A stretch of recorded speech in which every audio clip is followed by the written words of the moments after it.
My name's James Jones, I'm 27, I'm a member of Team GB and I'm a professional freestyle BMX rider.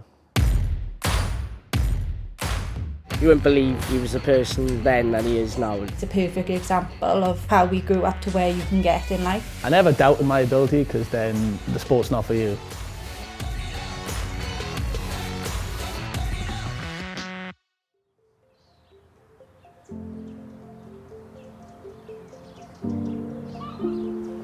So it's a jam-packed house, but there's 6 of us all together, 2 sisters and 3 brothers.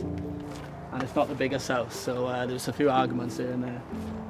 Growing up in BMX, they think it was just me pedaling a bike, going around the streets, doing bunny hops off curbs and jumping over cones and stuff. When I started doing contests, they sort of picked up something, I guess, but my mum was obviously said, you know, you do what you want, it makes you happy. Ma, I'm home. James, when he was younger, challenging, mischievous, wild. He was loving, very caring. God, I haven't seen these. Look at your Liverpool football shirt. You loved that football shirt, didn't you? Yeah, never took it off, I don't think. He didn't get very far in the football team because they were always shouting at him. But it was never meant to be. BMXing was always his thing. Oh God, I remember that. Look at your hair. You can see your hair. Look at your fringe. You could tell he was serious about BMXing because he was always on a bike. When he was allowed to go out on his own, that was it, he was gone. My feet not even on the pedals. My body's off the bike. James had difficulties growing up. He was always labelled as the destructive child in the classroom and things like that. I was told he would never get anywhere. To then see him 10 years on and he's going to the Olympics, like it's massive for us, and I think it's even bigger for James. It's a perfect example of how we grew up to where you can get in life. I do think if he didn't have the BMXing, he could have gone down the wrong road.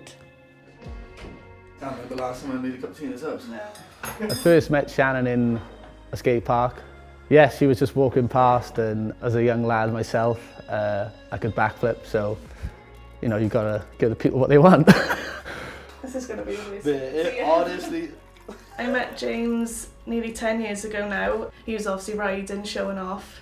Then his friend come over and was like, oh, my friend fancies you. And the rest is history, basically. With BMX, it all started in Victoria Park, so it was only a tiny little skate park. We had to drive hours on end to different skate parks to just get the development that you needed. I used to just sit there for hours watching. I loved it, I did. Shan used to take me to contests before I could drive, you know, fund the skate park for me when I didn't have a fiver for an hour. I guess she's a huge part of my career. Oh, okay. Used to love venturing out to all the different skate parks, and I think that's what spurred him on then to know that he wanted bigger and better things and to develop. Trying to think of it without a BMX, I think, is just impossible. Growing up in Swansea, it was a tough gig as a BMX rider because there isn't any skate parks. I lived across the road from a football pitch and a small council skate park, not the best. Every time they put a new ramp there, it sort of got burnt down. There's one thing that still remains there is the half pipe, and I still think it's the greatest half pipe ever, even though I've taken many pros there and they've said, how the hell have you got to where you are to this day? But I won't change it. I first met Butler in school. He was one of them boys that you wouldn't know he was like a BMX rider because he was just causing mayhem in the school. Everyone loved him anyway, and he was just like this clown, if you like. Push it to the limit, I can't go no more.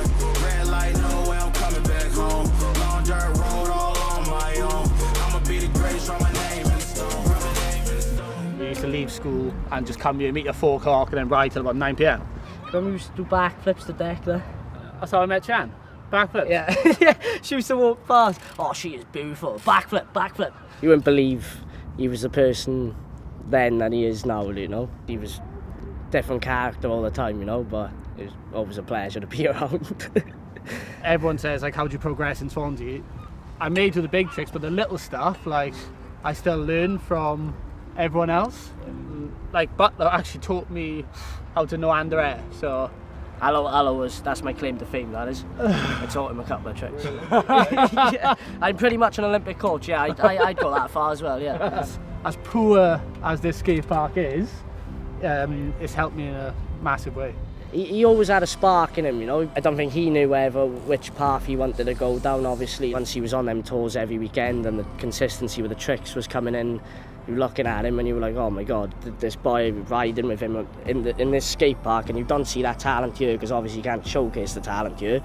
You always knew he was going to go to the top, but the Olympics, man, is a complete different platform, and it's crazy. It's like everyone knows about the Olympics. So when I first knew myself that I could compete against some of the best riders, not just in the UK, in the world, was my auntie Donna took me to a competition in Bristol, and somehow I got like third in a pro contest when I asked to be an amateur. The tricks I was doing, I was like, if I can clean them up, maybe I can, you know, get a sponsor or something.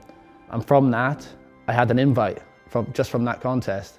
So from that moment, it was, I want to be a pro, you know.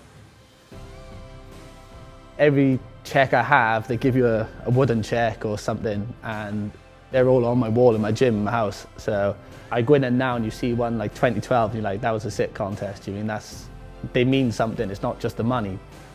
The only way I can describe going from a Swansea local boy to competing on a national scale is bumping into an old school friend, and they're like, oh wow, you've done well, you know, that little BMX bike has done you well, or something like that, you know. So when someone says that, you're like, it makes it worthwhile, you know. Oh, it is that bad. It is that bad. It is that bad. I started BMXing, wasn't very good. Obviously, that's why I'm not doing it now.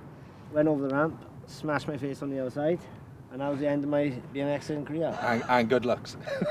And good luck, yeah. I wouldn't say he's changing himself, like, you know what I mean? He's still being like genuine, really. You know? Still a humble guy. Yeah. I think he's pretty sound, like. I'll take that. I get banter off my mates no matter what. But as soon as you add Team GB to it, it's a professional sport then, is it? You know, like, and as soon as I got in that, it was sort of clarification that this is a proper sport, you know, just like people dedicate their lives to running and whatnot. The UK, everyone was talking about it as soon as we knew it was going to Olympics. So I'm assuming around 200 athletes must have applied, you know. Team GB only could pick 2 riders, so you had to send a run from a skate park, 45 to a minute.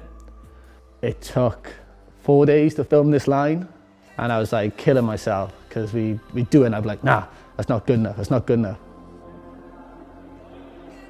I have a phone call off this guy saying we'd like to take you for trials to America. I got a bit excited 2 days before. We were flying on the Monday and my mates wanted to go out on the Friday. And I wasn't driving at the time, so I took my passport and I lost it.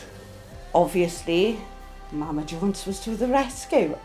A lot of panic, a lot of phoning around and pleading, but he ended up, he got his passport.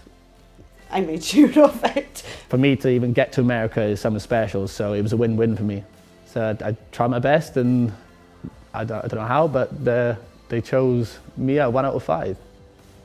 I never doubted my ability, because then the sport's not for you. You can't doubt yourself. You know, you got to prove people that doubt you wrong. It sounds really daft, but you got to be committed to the fall, and you got to understand that, you know, these falls can hurt and they can break bones, and they can knock you back. As a rider, you have to understand that that comes with part of the sport.